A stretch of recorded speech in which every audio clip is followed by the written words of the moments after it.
Shh! The Real Obsessed is starting. Welcome back to The Real Obsessed, and welcome to our official movie review segment. Today's episode is all about Power Ballad, and Abby and I are going to break down the film and give you each of our reviews on the film. Yes, I'm so excited. We got to see this movie a little bit early before it releases nationwide, so we're excited to chat with you about it. So excited. Abby, do you want to tell us a little bit just about Power Ballad? What is the film about? Let the audience know in case they've never heard of it before. Yes, I have a full synopsis that I created for us today. Love So, it. Power Ballad follows the story of a wedding band musician, Rick Power, played by Paul Rudd.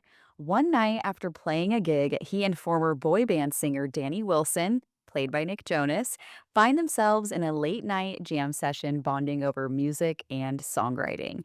Months later, Rick is shocked to hear Danny's new song playing on the radio, not just because it's catchy, but because Rick is the one who wrote it. What follows is a story of friendship, enemies, artistry, and maybe even a little bit of revenge, and ultimately explores the question, what is the measure of success in the music industry, or any industry for that matter? Power Ballad has a runtime of 98 minutes and was written by and directed by John Carney, who also wrote Sing Street Once and Begin Again. Whew, what do you think? That sounds about it. That sounds that sounds like the film that we watched. I cannot wait to talk about it. Yes. Um, so many thoughts.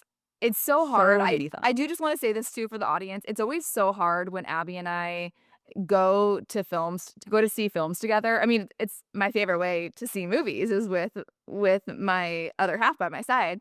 But it's so tough because we do not talk about them afterwards because we save our thoughts and our reviews for the podcast, as you know. So, it was killing me that we couldn't talk about this. I was like, kept on wanting to say just the simplest things and I couldn't. So, it's finally time to let it all out Yes, and finally talk about this time. film.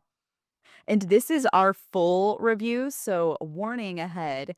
If you are really against spoilers, maybe pause this episode and come back to after you watch the movie. But I know that some of you don't care. You actually just want the take to see if you should go watch it. But just know that this is our more in depth review. If you want a little shorter review where it doesn't have spoilers, go check out our Instagram page to see our official review there. Perfectly said. Yes, this is a spoiler, this is like the splash zone of spoilers. So so get ready. Okay, should we start off by sharing who we think this film is for? Yes, I love it. I can kick us off with that one. Okay, sounds good. Who it's for. First off, fans of the actors themselves. And I know that this is an interesting one, but as you're seeing it, like Paul Rudd, Nick Jonas, they have their own fandoms. And as fangirls, we are a part of these fandoms. And even if you just like them as people, actors, musicians, wherever you know them, you will enjoy this movie and you should watch this movie because they do such a great job. That is such a good point. I did not write that down as one of my reasons, but I'm so glad that you said that because even as you were sharing your synopsis of the film with us at the beginning of the episode, I was thinking to myself, "Wow, this film was perfectly cast."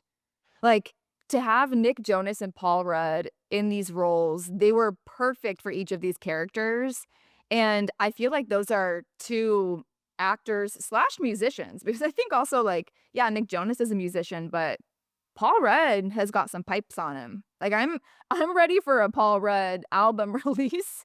I need music from Paul Rudd, but, on their own, they both have so many fans, so it was pretty powerful seeing them together. I love that you brought that up. I'll just add, like, obviously, this one's obvious, but anyone who's a fan of comedy films, if you are a fan of music, right? I feel like anyone who really appreciates music will appreciate this film. And then I also put anyone who loves a good revenge story because that's really what this is a story of revenge. It's very nuanced and we'll get into it, but if you like a good revenge story, this one's for you. And revenge in a very non-traditional way. Like, Yes. there's no, like, I mean, I was gonna say there's no ill will, and there kind of is, but it's not like it's really just, like, wanting credit where credit is due. Yeah, being fair, imagine that. Yes, exactly. I'll even add too on who this is for is people that just want, like, a refreshing, unique film. And I think that's one of the reasons why I liked it because it doesn't really fit in a box. Because even when you say revenge, I'm like, "Yes," but also that's like, there's so much more, and then it's like music. Well, yeah, there's so much more than that, like, it doesn't Yeah. fit cleanly into a box, and I kinda like that. 100%. Okay, not to go off too much on a tangent, but I was at Trader Joe's this morning, and you know how you get to chatting with your Trader Joe's cashier, and he was like, "Have you seen any good movies lately? Because I have this reputation at my Trader Joe's that all I'm talking about is movies, obviously." I was like, "Actually, I got to go to an early screening of Power Ballad last night." He's like, "I heard that's a musical. Is it a musical?" And I said, "Well, no, it's not a musical. It's not like I wouldn't put it in the musical genre, but there is a lot of music. They perform songs in the film. If you don't like music, I wouldn't see the movie, but it's not a musical, like, it's a comedy film, and so, yeah, it was like I was trying to explain it without spoiling anything, and it is a hard film to explain the essence of, without spoiling anything because it's unlike anything else, because it's, like, Yes. hard to really place it in that box, which is why I love it as well. Yes, and it's funny that you say that because as we were watching it, the whole time I was thinking of, is there anything else like this? And the only thing I can think of, which I put in my review on social, was the parallel to Big Fat Liar, which so throwback to probably your younger days if you're listening to this. There is the movie Big Fat Liar with Frankie Muniz and Amanda Bynes and Paul Giamatti. We've actually mentioned it on the Real Obsessed before. Such a classic. We are big, big fat liar fans over here on the show, I'll tell you that. Yeah, so maybe that's why we like this movie, but that's the only similar story I could think of where we have, like, somebody taking ownership of something and, like, the power dynamics there, and I was like, "Is this Big Fat Liar?" But for me now as an adult Reversed? yes. It's the young stealing from the old instead of the old stealing from the young. You know what's so funny is I saw that you put that on your review for our Instagram post, and I was immediately I'm like, "Oh my gosh, that's genius." I did not think of Big Fat Liar once, and then I was like, "How could I not have thought of that?" That's exactly like you're so right. You're so right. I thought of But something else immediately, but this is kinda gonna go into I don't do we wanna move on? yeah, How are we yeah, feeling? let's Okay. move on. Yes. So next up, we're gonna talk about some things that we really loved about the film, and then some things that we maybe criticized and it wasn't our favorite. But to kick us off, the opening scene, I was like, "Oh, this is a rom-com." I kept thinking that throughout the whole entire movie. I was like, essentially, this film is structured as a rom-com, but it's a rom-com about revenge and justice.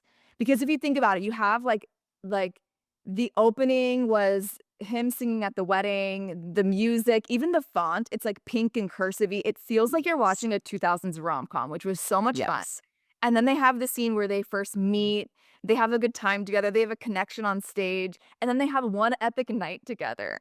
They're up all night writing songs, singing, having this connection. He leaves him with with a gift, which is a guitar, and then they go through the story, and then, you know, in the 3rd act, they have a big lovers quarrel, essentially, where they get into the big fight at the house. I was just like, "Wow, this is a rom-com." Even the fact that we have the character of Sandy, who is, like, the BFF sidekick. I was like, "This is a rom-com," but it stars 2 men, there's no romantic connection, it's all about revenge and justice, and I loved it. I felt like that's what made it so refreshing is I felt like the director, John Carney, essentially took the bones of the structure of how a romantic comedy would be written and just kind of, like, changed the characters and, like, the goal of the film, which made it so much fun to watch. Yes, you are so right. It really is that exact formula. When I saw you said rom-com, I was like, "Oh, that's so interesting," because there is a love story kind of in the background, like, between Rick, Paul Rudd, and his wife, like, there's that and his daughter, like, it's cute, but I was like, "Rom-com?" But it does follow that formula just in a kind of unconventional way. It's like I was gonna say, like, friendship rom-com, but they're not even friends, so, Yeah, like, what do you call that? it's like the rom-com where, like, the woman I don't know, I'm trying to think. I mean, most rom-coms, they end up together at the end, but it's like a rom-com as if the main character ends up, like, ditching the guy who always treated her badly and ends up like she's okay like, she realizes she's okay being on her own, and, like, it ends like a positive, independent that's what it felt like. It felt like the main character of the rom-com was getting out of a toxic situationship. That's what it felt like the entire time I was watching it. That is so funny. I would have never thought of it like that, but it does kinda have a similar formula there, so that's pretty Yeah. funny. So again, really hard to put this movie in a box. It really is, we're all over the place. One other thing that I absolutely loved about this movie is I realized about halfway through, oh, this film is called Power Ballad because his name is Rick Power, and it's his ballad that he wrote, but the play on the words power ballad, I was like, "This is genius." That's really all it takes to impress me, is, like, some thoughtfulness behind the Yeah. title of a film, and the fact that it went deeper besides just being, like, a power ballad, and, these musicians. It was his ballad, and I was like, Yes. "Genius, genius." I love it. Yes. No, I was so curious before watching this, so I did not watch really a lot of trailers. I think I saw one trailer, but even that trailer, I, like, purposely wasn't really focused in on it because this is a movie I wanted to go in without any expectations. So I was actually really curious, like, what is power ballad? Like, and even at the screening, there were some people, like the organizers of the event we went to, saying like, "Oh, are you team Jonas or team Rudd?" I honestly had no clue how to even feel about that because I had no perception of what the premise of this movie was. Yeah. I automatically said to you, Yeah, Jonas. we're choosing based off of, like, the real life athletes, and I just knew immediately, like, I know you're, like, a big Nick Jonas fan, and so I was like, so obviously I'm gonna choose Paul Rudd because I also love me some Paul Rudd. They both need some love.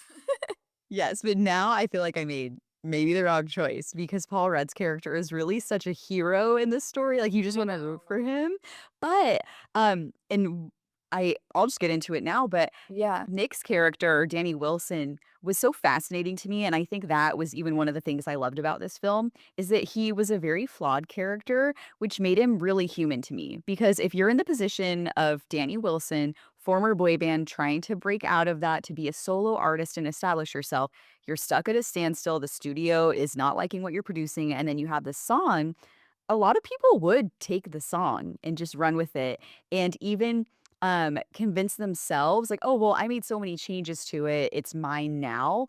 And even in the arts in general, in film, in music, in social media, there's always this perception of, like, ownership, who actually owns something, and I thought that dynamic was really interesting, but I liked that he wasn't a perfect character because it made it more real. One of my, like, big positives about this film is that I felt like I was watching a real story, like, it didn't feel like actors, and there was even just little nods, like, at times, like, Danny Wilson's character would interrupt Rick when they're in the jam set, like, just things that it wasn't so perfect, and it felt so real, so I loved that his character was flawed and made that decision, and then even when he was confronted later on, when you think he's gonna actually, like, give him the credit, he doesn't. I actually loved that because it is so real life that a lot of people would do that in that position, not saying it's right, but a lot of people would. I agree 100%. Like, I wouldn't say that Danny Wilson is the villain in this story. No. I think that I don't think that what he did was right, but to your point, I think a lot of people would act the same way, put in the same position, and I really loved how they structured it, like, it wasn't done maliciously. I mean, obviously, like, at some point he made the decision, "I'm I'm taking full credit for this," so you could say there's some malice there, but it's not like he got home from that trip and, like, wrote the song, was like, "I'm putting this out." You see as he's struggling to write and come up with music, and he has his girlfriend there, and he's tinkering around on the piano, and he starts playing the parts of that song, "How to Write a Song Without You," and she overhears it, "What's that? I like it." And he that's validation. It makes him feel good because all he's been told is that's not good enough. Not necessarily from her, but from his manager, from the label. And finally, he is seeing that the music that he is playing and singing is making her emotional, moving her, and she's saying, "You need to record that. That's real."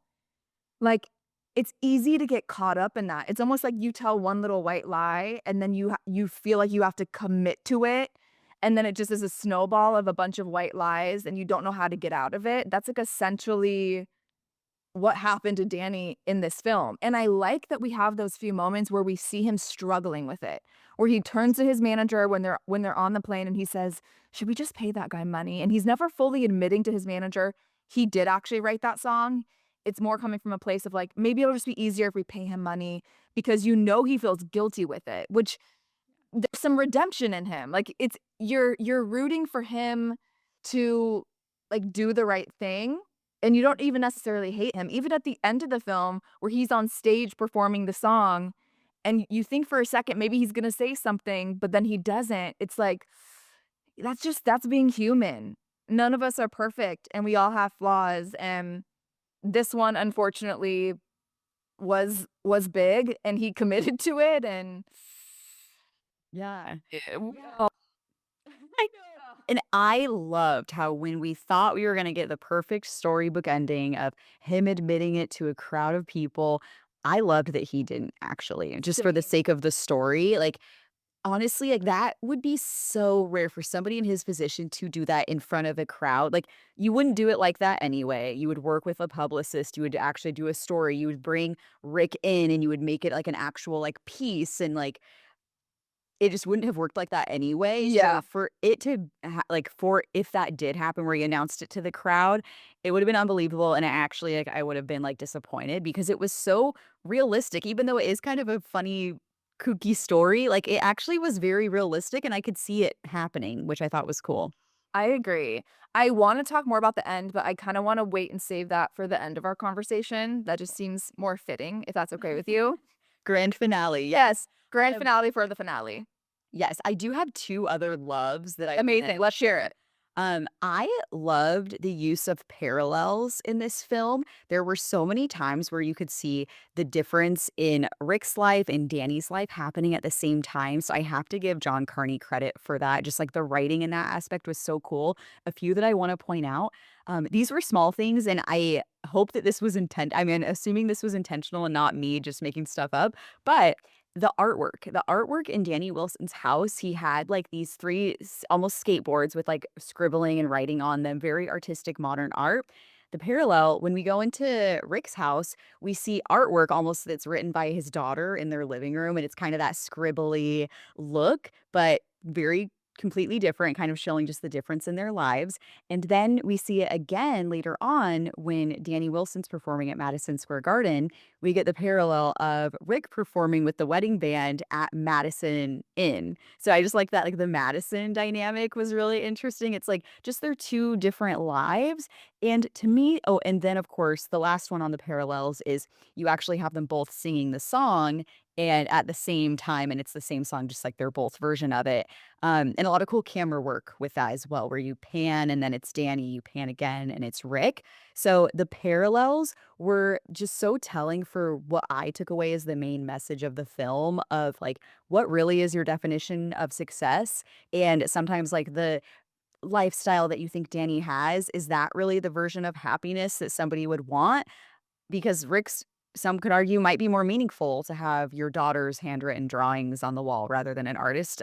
So it's just very interesting, and I just took it as kind of like parallels on like what success meant to either of them.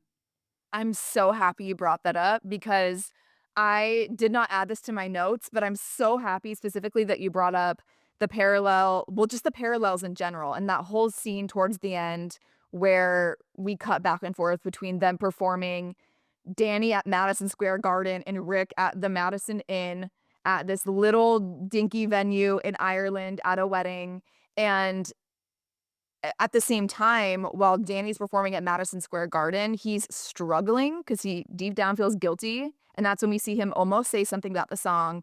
He, like, is not having a good time.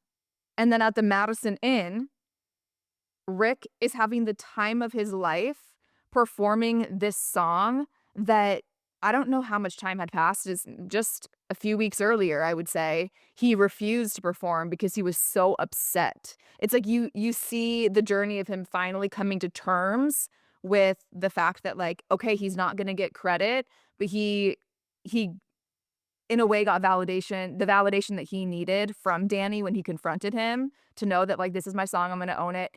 I loved that scene so much, I'm so happy that you brought that up, and such a good point on the parallels of the artwork. It really just showed the difference between, like, almost the coldness of Danny's life and, like, the warm coziness that Rick created in this home with his family. Mhm. Exactly. Exactly. So many fun things about this movie. Anything else, or do you wanna move on to maybe the things we didn't love so much? We can move on. Yeah, Okay. Do you wanna kick us off on this one, or you want me to kick us off? sure. I really the one criticism really that I have of this film that I did not like is how his daughter treated him and how his daughter and his wife immediately doubt him and don't believe him. I just and then randomly they make the switch to believing him and supporting him.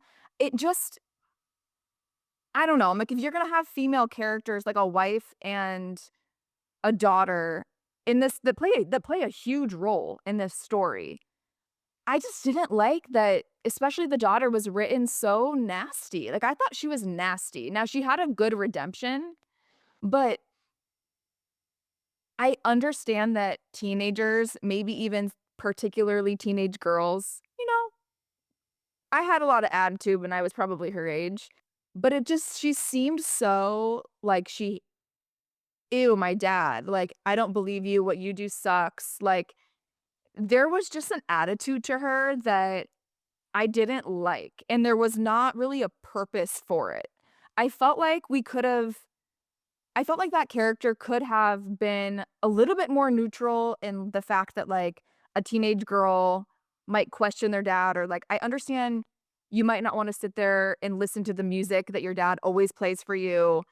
It was just so mean. Like, I never would have treated my dad that way when I was that age. So that sort of bothered me. Like I said, the daughter had a redemption, and even the wife in the end of Yeah. believing him and supporting him, but I had trouble understanding where that switch in their belief came from. It was just like all of a sudden they were like, "I actually believe you and support you." I'm like, "Where was that from the beginning?" So, so fair. I agree. That annoyed me as well because it's like, whose word are you taking for it? You know that he's always been writing song. Like, it wouldn't be that hard to believe, especially since he literally has a guitar from him. Like, they obviously met. Like, it's not that big of a jump. So I agree. I thought the switch was a little bit too subtle, especially the way we found out the daughter made the switch was through the text with Sandy when he was at Sandy's house and she just say it Yeah, happens to text Sandy, not her dad at that time. I don't know, that was a little bit confusing for me. I agree. I do think story-wise, for him to go to LA, he needed no one to believe him, and so probably they made the choice for the mom and the daughter to not believe him just so it'd be more drastic because he felt like he was going crazy, had to go to LA, but at the last minute, that's when he finds out the daughter does, so I don't know, it was just Yes. I could see we needed some dramatics, but it would have been nice for us to have a clearer picture, clearer moment of them making the switch. I agree, and I think you make a good point in saying that he needed to have no one believe him in order to make that trip to LA, but I don't know, I feel like the decision for his daughter and wife to not believe him so aggressively would have been more warranted if we had any kind of like, proof of concept that, like, Yeah, like maybe he does lie a lot, or maybe he yeah. does pretend like, "Oh, I that" maybe a song plays on the radio and he's like, "Oh," like, I don't know, does he try to take credit for things a lot? Like, then I would have understood it, but it's like, all I've really gotten to know about this character is that he loves music and, like, he seems like a good, trustworthy guy. Like, his Yeah. it seems like it was his girlfriend, this woman got pregnant. He he, like, stayed in Ireland, was like, "I'm gonna do the right thing. I'm gonna raise this child," and he didn't regret it. He, like, actually vocally expresses how it was the best decision of his life. Like, to me, this is a trustworthy human. So it just there was a piece missing for me there. Um So that affected my rating, but other than that, that was my only true criticism of the film, I That's such a fair one. besides the I trumpets. I'm gonna add too, specifically the scene where when the wife and him have that argument, the daughter is listening at the stairs, and basically he says something he obviously doesn't mean when we learn later in the film of kind of like, "Oh, like, I kinda gave up everything to just stay here and not pursue music Yeah. like I wanted to and big time tour, and, like, I don't know if it basically, like, it wasn't worth it, like, just with you guys." Like, that was the vibe. When he storms out and the daughter's looking through the window and, like, sees him, like, walking out of the house, that scene I felt like I needed something different. I needed him to make it clear to his child that he doesn't regret her He because that loved was her. a pretty yeah, that was a pretty, like, explosive thing to do, and then when he comes back later, it's like, "All is forgiven, she believes you." Like, I feel like that's so damaging, and maybe I'm looking it into it too much, but I'm like, that's such a damaging thing for a daughter to hear. So I would have liked it to me, he would have had more character redemption, not that he was a bad guy at all, but, like, in this scene, he would have had more character redemption and even just more, like, dynamic to his character to run back upstairs or even call her and you see her looking out the window. I was like, "How could we do this differently?" Where it's like, "I just need you to know this isn't about you, like, the best thing is, like, being your dad. I just have to figure this out for me. I'm going to Sandy's." Like, I feel like I just needed something right there because I almost thought we were gonna get a meaningful moment when she was looking out the window, when he kinda, like, looked back and then just Yes. trudged off. Like, I thought we were gonna get something, but then we didn't get it basically until the end, which is at least we kinda got that when he's talking to Nick later when we get into the whole scene at the house. Yes. But Yes. I don't know, that scene was just hard for me because that's a big deal for a child to hear that from their dad, and again, that was kind of glossed over on the resolution of that. And that's the scene where, like, after he walks off and she sees him out the window leaving, she literally, like, sits on the bed and texts Sandy, "Tell my dad I believe him." That's, like I when know, so it's like, "Wait, but just a second ago, you were literally in the car, the song comes on the radio, you know he's upset about it, you're singing it in his face," which is so mean. You get in a yeah, car why'd she do accident that?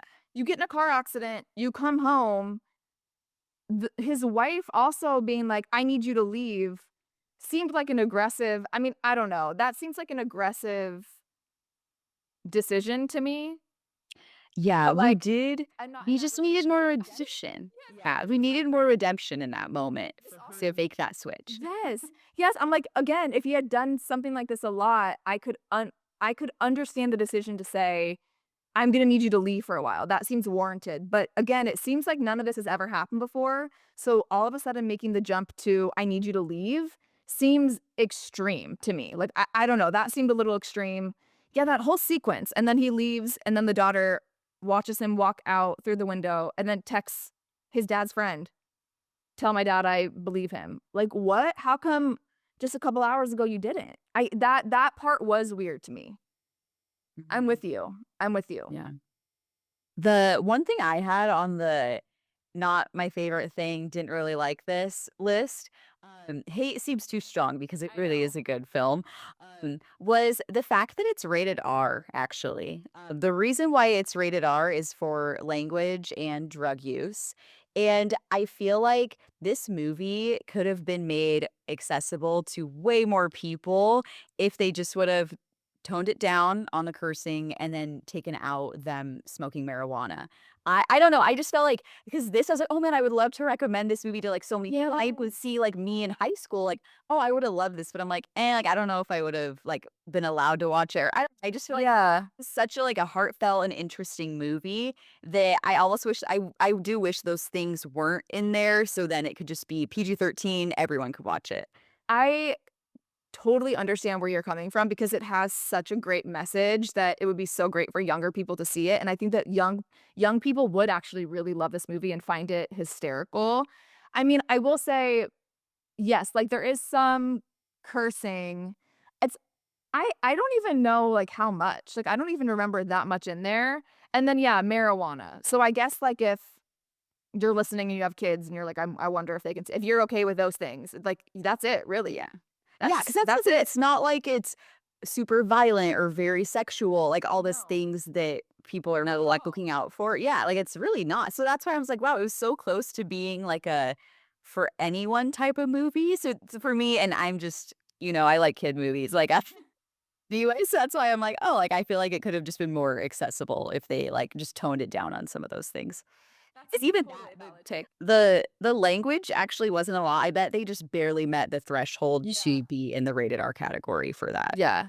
Yeah, you're probably right. That's so valid. Okay, anything else on your list? No, honestly, 4 and a half, or sorry. Whoa, whoa, whoa, whoa! Don't give him the goods yet. I was gonna say, I don't have much to complain about because this was a fun movie. I know. I'll leave it at that for the moment. I agree, I agree. I mean, I guess we can get into, like, any other thoughts that we have, yeah, I know you brought up wanting to maybe talk about the scene at Danny's house. Yes, I would The love to big me, this was a standout scene. This was the lovers' quarrel, if you will. The enemies, friends, lover, like, it's something a high stakes emotional The pearl. strangers to friends to enemies quarrel situation. Yes, I loved this scene, and you probably saw, you were sitting next to me so many times during this movie, I had to have my sweatshirt over my eyes, and I was like, "Oh my gosh, like, he's making so many dumb decisions."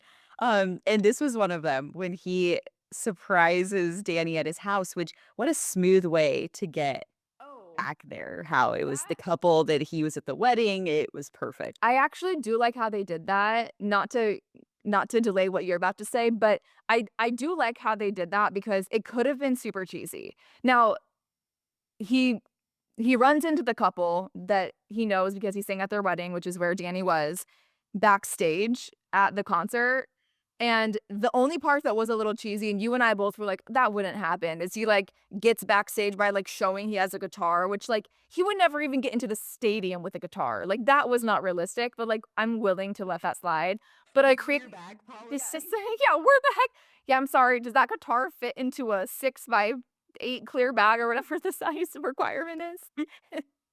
But I do love that he ran into the friends, and that's how we got, into the house or the after party. That was done smoothly, and I did enjoy that.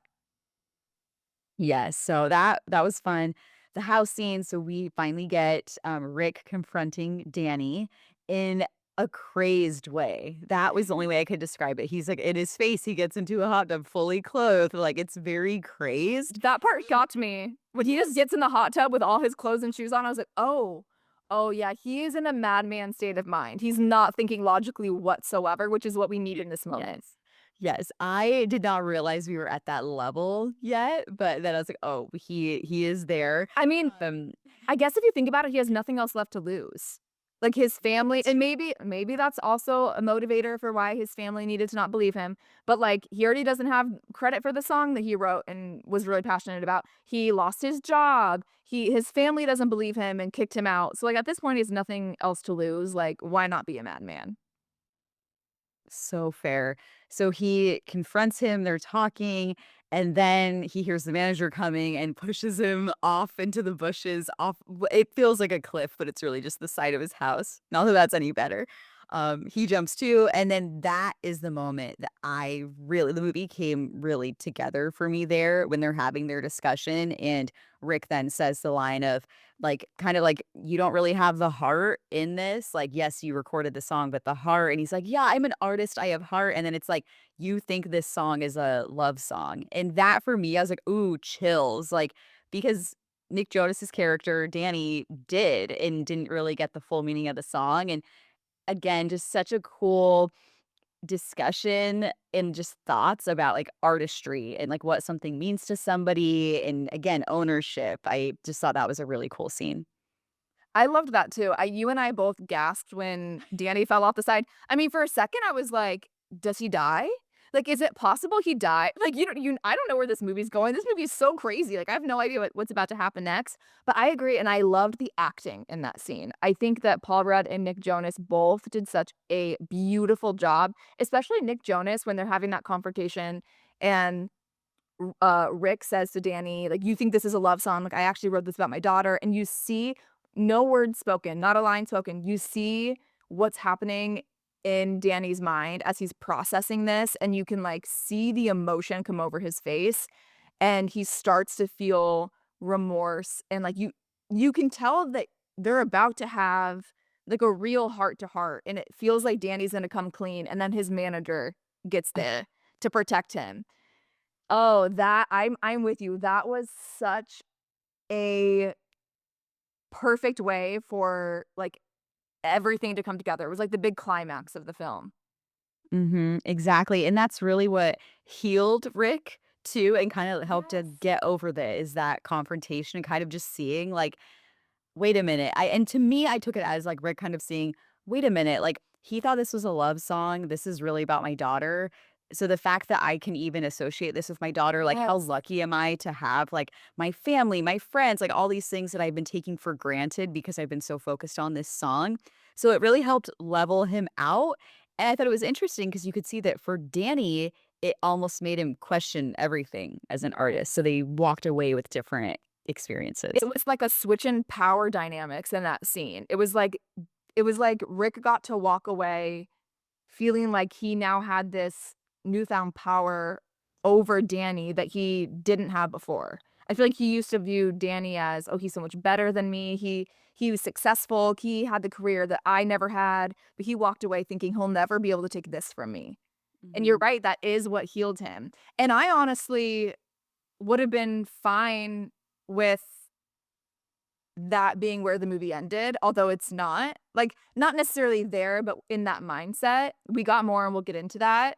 But I was thinking like, okay, this is going to be a story of kind of like changing perspective and accepting that you're not always gonna get your way. And I was okay with that lesson learned and how he Yeah. handled that. And then I was like pleasantly surprised by the ending. Which we'll get into in a little bit, but yeah, I really, really loved that part. Mhm, exactly, I feel like the message really came through. Okay, anything else? Any other standout moments? Mine is really just about the ending of the film, so I don't wanna jump ahead. Yeah, no, I'm good to jump ahead, we can go for it with the ending. Okay. The ending of this movie is truly one of my favorite endings to a film so far this year. I am very big on the way a film ends. Like, an ending will make or break it for me. I can love a movie, and if I feel like they just lost the plot in the end, uh, I don't ever wanna watch it again. To me, like, the movie is how it ends. So, I absolutely loved how they had, again, redemption for the daughter.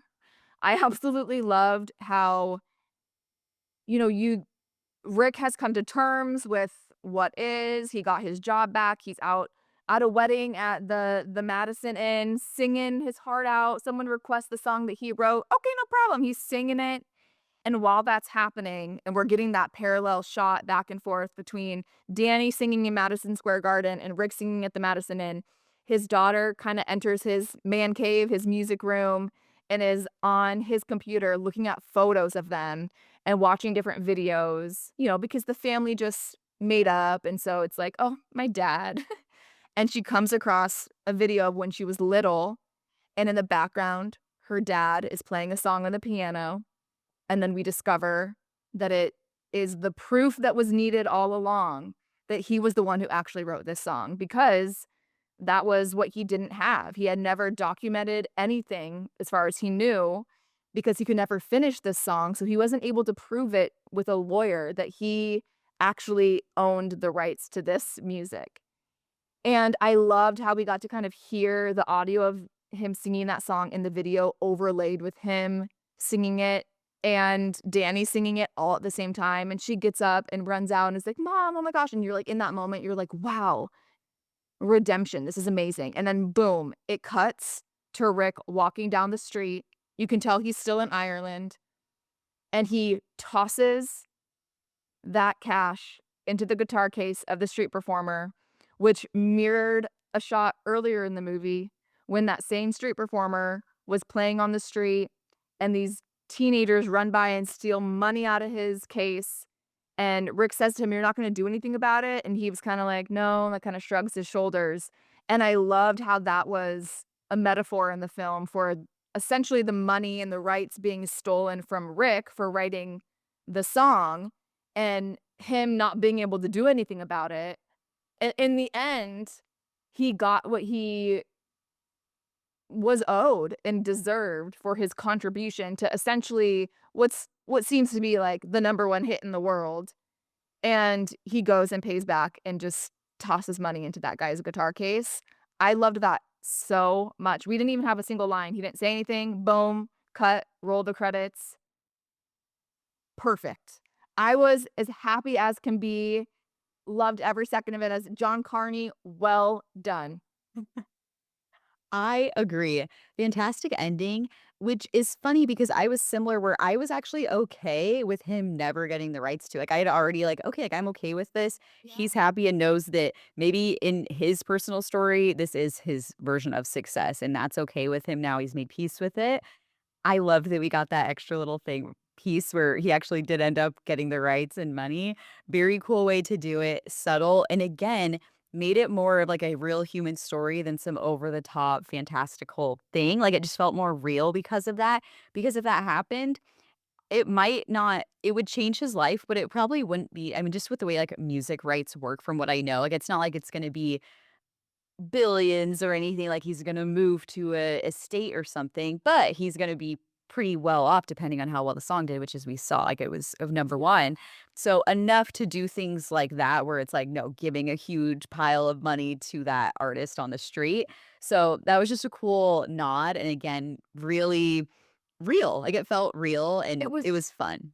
it was so authentic. The whole Yeah. ending just felt authentic. Even the fact that it probably was a life-changing amount of money for him, Oh, yeah. but I the way I took it is, but he didn't wanna change his life. Like, he's still living his same life Yes. in Ireland with his family, but he has money. Yep. And, like, that I'm so glad they didn't end it with, like, I don't know, showing something how they moved to this big house or, like, they like, showing their wealth with materialistic things because that wouldn't have seemed authentic to his character and who he Yes. was. So And I I yeah. loved it. I wouldn't even be surprised too if he was still with the wedding band and now he just had money, like, Yeah, I I agree. think that is how he would have been. I agree. Yeah, what do we think Rick's doing now? Where are they now? Where are they now? Yeah, I just yeah, really beautiful, beautiful ending. Any other just overall thoughts about the film before we get to our rating? No, I think that's pretty much it. I was a fan. I went in knowing well, I shouldn't say that. I went in a fan of Nick Jonas and Paul Rudd, so I was looking forward to it. I thought well, when we were walking in, I said to you, "This is either gonna be really cheesy or really good." And I didn't really know what to expect, but it truly exceeded my expectations. I agree. A lot of fun. Yeah. Okay, ratings, shall Okay, we? final ratings. Yes, final ratings. I gave this movie a 4.5, which even after talking about it, this always happens to me. I'm like, wow, should I have gone higher? Like it really was so fun. That point 0.5, again, just the rating. And then of course what we talked about, like some of the storytelling with the daughter, that was a little tricky to just get on board with. But overall, a really solid movie, really just heartwarming and refreshing and captivating. Literally, I'm echoing you 100%. I gave this 4.5 out of 5 stars, and same thing. The only reason this was not a 5 star, because I listen, if I really love a movie, I have no problem giving a movie 5 stars. I don't know why so many people have problems giving movies 5 stars, but, like, the only thing that prevented it from being a five-star movie for me was that hiccup in the storyline with his daughter and his wife, like we talked about. That just that just bothered me. So it nicked off some points and we ended at a 4.5, which is still one of my highest rated films of the year. Exactly. Definitely one to go watch. Power Ballad comes out very soon. Where when you're listening to this, it will be out in some select theaters and then is out nationwide July 5th, 2026. June 5th. Oh my gosh, Just thank you. Ah, it's I a had it's my been full script. It's been so hectic that I don't blame you for thinking we're about to enter July because, like, yeah, What a day. basically, it will be July any second now. Um, June Thank hits, you. so you don't have to June. wait that long. Yeah, you can see it next week. All right, you guys, make sure to check out Power Ballad. If you see the movie, let us know what you think. Comment on our post on social or send us an email. We want to hear from you.